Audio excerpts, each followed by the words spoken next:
धरती यूं है साहब, एक अंडा है धरती। धरती क्या है? गोल गोल अंडा। आमिर खान सही कहते गोला है ये, लेकिन अंडाकार है। इस गोले में बीच में 0 डिग्री, इधर की तरफ 23.5, नीचे की तरफ 23.5। बहुत सारे विद्यार्थी आजकल जो है वो गुड्डे बिस्किट का भी बना करके देते हैं, एक मतलब ड्राइंग बना करके देते हैं। हाँ भाई, 23.5 डिग्री ऊपर नॉर्थ है, 23.5 डिग्री नीचे साउथ है, 23.5 डिग्री नीचे क्या है? साउथ है। कहना क्या चाहते हैं भैया? पृथ्वी जो है ना वो सीधी नहीं है, यही सबसे बड़ी मुसीबत है। अगर सीधी होती तो हम ये सारी बातें सही कर लेते। दिक्कत क्या है कि ये पृथ्वी सीधी नहीं है, अपनी अक्ष पर घूमी हुई है। अपनी अक्ष पर घूमी हुई है अर्थात ये ऐसे ना होकर के थोड़ा यूं घूमी हुई है, झुकी हुई है। कितना डिग्री झुकी हुई है? तो मेरे प्यारे साथियों 23.5 डिग्री झुकी हुई है। ये 23.5 डिग्री का झुकना जो है यही इस पर कर्क रेखा और मकर रेखा बनाता है। हमको दो बातें बहुत अच्छे से समझ में आनी चाहिए। अगर आप ज्योग्राफी में नए भी हैं तो भी और पुराने हैं तो भी पता यह जरूर होना चाहिए कि ये अपनी अक्ष पर, मान लीजिएगा कि ये पृथ्वी है गोला और पृथ्वी का गोला है, उसमें से हम अक्ष निकाल दिए, ये रही हमारे सामने पृथ्वी। इसे आप देखिए जरा।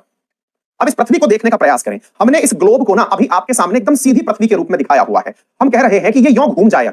अगर ये यों घूम रही है तो इसे कहा जाएगा अपनी अक्ष पर घूम रही है। ध्यान से सुनिएगा, इसे क्या कहा जाएगा? अपनी अक्ष पर घूम रही है। अपनी अक्ष पर अगर पृथ्वी घूम रही है तो यह घटना इसकी मात्र 24 घंटे में पूरी हो जाती है। लेकिन सर आप तो एकदम सीधा पकड़े हो। मैंने कहा अब इसकी ओरिजिनल चीज पर चलते हैं। हमने कहा वास्तविकता में पृथ्वी यूं होती है। मतलब क्या हुआ? थोड़ी सी झुकी हुई होती है। कितना झुकी हुई है सर ये? हमने कहा भाई असल में अगर आप देख रहे हो तो ये जो रेखा आपको बीच में दिख रही है ये माध्य से 23.5 डिग्री ऊपर उठी हुई है। बोले अच्छी बात है। बोले सर सूरज यहां पर है। हमने कहा सर सूरज की रोशनी यहां पर रही है। हमने कहा तो बोले इस पर क्या है? हमने कहा दिन है। बोले अच्छी बात है। बोले सर 24 घंटे में ये यों घूम करके इधर चली गई। मैंने कहा चलो बहुत ही अच्छी बात है। मैंने कहा देखो बेटा तुम्हें दिखा दें एक बार, इधर की तरफ जो दिख रहा है ये साउथ अमेरिका है। साउथ अमेरिका के ऊपर सूरज पड़ रहा है, दिन है। हम थोड़ा घुमा दिए इसको, हम घुमा दिए, इधर इंडिया आ गया। अब इंडिया के ऊपर सूरज पड़ रहा है, सूरज को यही समझिए कि यही है। तो ऐसी स्थिति में इंडिया में दिन आ गया है। दिन आने का मतलब समझ रहे हैं आप? पृथ्वी घूम करके जिस देश को सूरज के सामने ले गई वहां दिन आ गया। तो सवाल बनता है कि दिन और रात क्यों बनते हैं? आंसर बनता है पृथ्वी के अपनी अक्ष पर घूमने से दिन और रात बनते हैं। लिख लीजिए,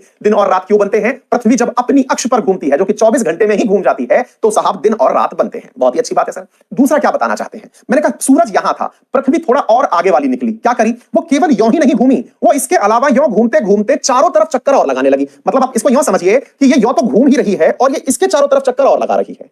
दोबारा देखिए, ये यों घूमते घूमते क्या कर रही है? इसके चारों तरफ चक्कर और लगा रही है। किसके? सूरज के चारों तरफ चक्कर और लगा रही है।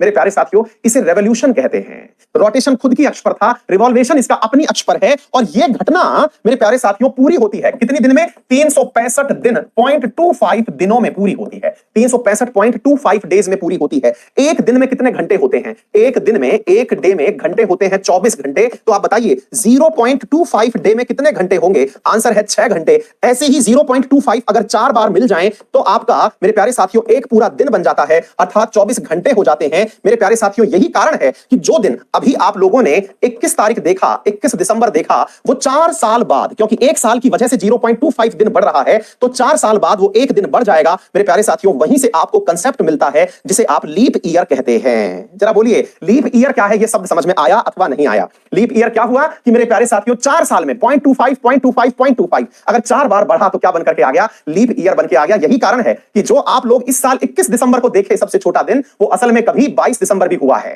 क्लियर है? उम्मीद है सभी साथियों को यह बात भी अच्छे से समझ में आ गई होगी। सेम यही कंसेप्ट हर जगह लागू हो जाएगा। पहला सवाल का आंसर कर दिए हैं। दूसरा सवाल बनता है, बोले सर एक मिनट, आपने जो हमसे सवाल पूछा था, आप पूछ रहे थे कि बताओ बेटा ये सब पर होगा कि हम पर होगा, इसका क्या आंसर है? मैंने कहा देखो ये सूरज था हमारा, ये जो हाथ है ना ये सनी देओल का हाथ नहीं है, हमारा ही है। और ये समझो कि बेटा ये सूरज था। ये सूरज अभी वर्तमान में केवल इतना समझो कि अगर पृथ्वी यूं है तो इक्वेटर के सामने इसका पेट बाहर निकल रहा है। ध्यान से समझना बेटा, पेट बाहर निकल रहा है। हम थोड़ा नजदीक आ जाएं क्या, ताकि और अच्छे से दिखा पाएंगे। देखो अभी आपको हम ये वाला दृश्य दिखाएं। मान लो आपकी तरफ सूरज है ना? अगर हम पूछें कि बेटा कैमरे की नजर में क्या दिखाई दे रहा है, तो कैमरे की नजर में आपको ये वाला पोर्शन दिख रहा है। क्लियर है? ये वाली जगह साउथ अमेरिका है। मैं आपसे पूछूं बेटा आपको साउथ अमेरिका तो दिख रहा है, आप ही सूरज हैं, यूं समझिएगा आप ही सूरज हैं, आपकी तरफ साउथ अमेरिका है। मैं आपसे पूछ रहा हूं बेटा कि क्या आपको इधर बैठा हुआ देश दिख रहा है? क्या इधर बैठा हुआ देश दिख रहा है? से मतलब हुआ कैमरे के पीछे की तरफ। मैं आपको बता दूं कि यहां पर ऊपर की तरफ चले जाओगे तो वो सारे नॉर्वे, स्वीडन, डेनमार्क, ये सारे देश हैं। ये जो ऊपर की तरफ हुंडी सी दिख रही है ये नॉर्थ पोल है। क्या आपको वो देश दिखे? ये देखिए एकदम आप सामने के सामने है। आपने कहा नहीं सर वो तो नहीं दिखे। तो मैंने कहा आपका प्रकाश यहीं आया, इसके ऊपर नहीं गया। इसका मतलब आपके सामने तो दिन था और यहां रात थी। मेरे भाई असल में ये दिन रात का कंसेप्ट नहीं है। असल में आप जहां थे यहां गर्मी थी, और चूंकि पृथ्वी साल भर में चक्कर लगा रही है तो ये ऐसी परिस्थिति केवल एक दिन नहीं आएगी, आधे साल तक आएगी। कारण है आपको यहां से लेकर के यहां तक का नजारा दिख रहा है। देखिए यहां से लेकर के यहां तक का नजारा दिख रहा है। साल में 365 दिन होते हैं, 12 महीने होते हैं। आपको 6 महीने तक आपके सामने वाली चीजें दिखेंगी, थोड़ा बहुत दाएं बाएं होंगी। अगले 6 महीने आपको ये वाली चीजें दिखेंगी। कहने का मतलब ये हुआ 6 महीने तक आपको दक्षिणी अमेरिका ऊपर दिखाई दिया होगा, और मेरे प्यारे साथी अगर आप देखें तो अगले 6 महीने में कोई और दिखाई देगा। कहने का अर्थ क्या हुआ मेरे प्यारे साथियों कि पृथ्वी के इस प्रकार से घूमने के कारण हमारे यहां पर ऋतुओं का निर्माण होता है। पृथ्वी केवल सूर्य को फिक्स रख करके नहीं, यों भी जाती है, यों भी जाती है। इस कारण से पृथ्वी के सभी देशों के ऊपर इक्वेटर के आसपास दिन रात और मौसम तो बनते ही हैं, लेकिन इनका तुलनात्मक रूप से परिवर्तन होना सीजन्स में परिवर्तन लाता है। जब हम बात करते हैं कि नॉर्थ हेमिस्फीयर के अंदर ठंड है, तो मेरे प्यारे साथियों असल में इस समय सदर्न हेमिस्फीयर में गर्मी है। अब इस चीज को इस दृश्य के माध्यम से देखने का प्रयास करते हैं। देखिए साथियों, आप लोगों के बीचों बीच यहां पर सूर्य है। सूर्य के सामने की अगर हम बात करें तो इधर देखिए पृथ्वी घूम रही है। इस समय सूर्य का ध्यान यहां पर है, नीचे वाले क्षेत्र पर नहीं है।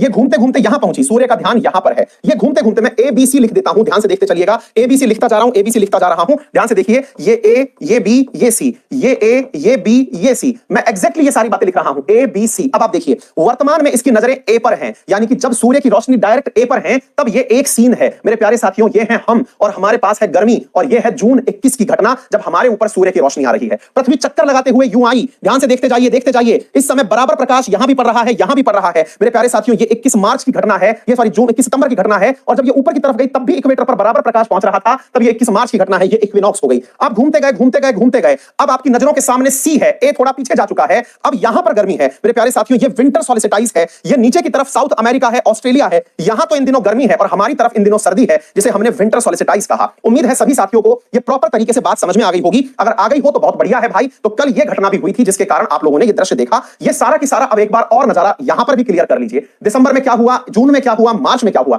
जब जून और मार्च और सितंबर की हम बात करेंगे तो इक्वेटर पर सर्वाधिक प्रकाश देखा जाएगा। और अगर हम यहां के अलावा विंटर और समर की बात करेंगे तो मेरे प्यारे साथियों जब हम विंटर सॉलिसिटाइज की बात कर रहे हैं तो नीचे की तरफ जो मकर रेखा है उसके ऊपर सबसे ज्यादा प्रकाश है, और जब हम जून 21 की बात करते हैं तो कर्क रेखा पर सबसे ज्यादा प्रकाश है। अगर ये बातें समझ में आ गई हो तो बहुत ही बढ़िया है। सेशन को एक बार शेयर कर दीजिए, ज्यादा से ज्यादा लोगों को जल्दी से मेरे प्यारे साथियों अपने सेशन को समझा दीजिएगा। अब कल वाली बात भी हम बता देते हैं, कल क्या हुआ मेरे प्यारे